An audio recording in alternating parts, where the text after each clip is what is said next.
వెళ్ళడం జరిగిన తర్వాత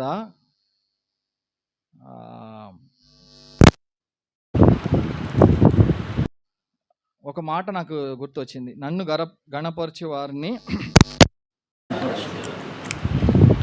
మొట్టమొదటిసారి నేను పోలీస్ స్టేషన్ లోపల వెళ్ళినప్పుడు నాకు చూసినారు. ఏసీ రూమ్లో నన్ను కూర్చోబెట్టారు. నాకు బిస్కెట్ ఇచ్చినారు.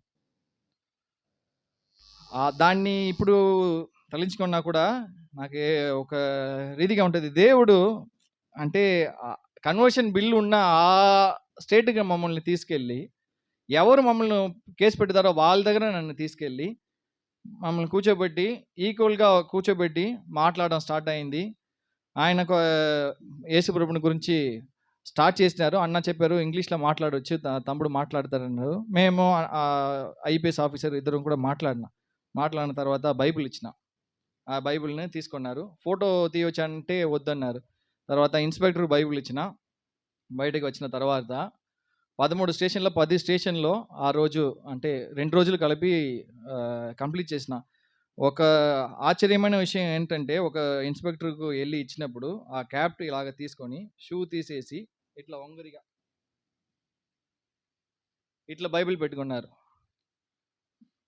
అది దేనికి చెప్తున్నానంటే, మనం అనుకుంటున్న పరిస్థితి బాగా మనకు ఎదురేయంగా ఉంది, ఇలాంటి కార్యాలు చాలా జరుగుతుంది, మన వలన ఏం చేయలేదు అని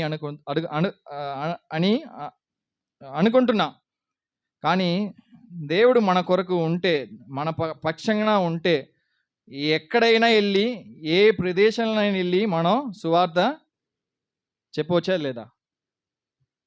మనం చెప్తున్నామా అని దేవుని బల మునుపు మనల్ని పరీక్షించుకోవాలి. ఇలాగా సాక్ష్యం చెప్పాలంటే చాలా జరిగి ఉంటాయి. 2-3 సాక్ష్యాలు సువార్తకి వెళ్ళేటప్పుడు ఏం జరిగిందని చెప్పవచ్చు. ఒకటేమో చెన్నై నుంచి ఒక 180 కిలోమీటర్లు ఉంటాయి, 200 కిలోమీటర్లు ఉంటాయి. అక్కడికి సువార్తకి వెళ్ళడం కొరకు వెళ్ళినాము. అక్కడ సువార్త ఒక గ్రామంలో చేసి లంచ్ కొరకు కూర్చున్నాం. లంచ్ అక్కడ ఒక చెట్టు కింద కూర్చొని లంచ్ తిన్నాక ఒక వ్యక్తి అక్కడ వచ్చాడు. వచ్చిన తర్వాత ఏం చెప్పారంటే, మీరేనా నా బిడ్డలందరిని కూడా, అంటే మా గ్రామాల్లో ఉన్న బిడ్డలందరికీ కూడా బైబిల్ ఇచ్చేది అన్నారు. మేమేమి ఇచ్చా అన్నా. అన్నీ కూడా చింపేసి దానిలో అంటే అక్కడ వెల్ ఉంటుంది, కెనరు వెల్ దానిలో వేసిన మీరు వెళ్ళి తీసుకోండి అన్నారు.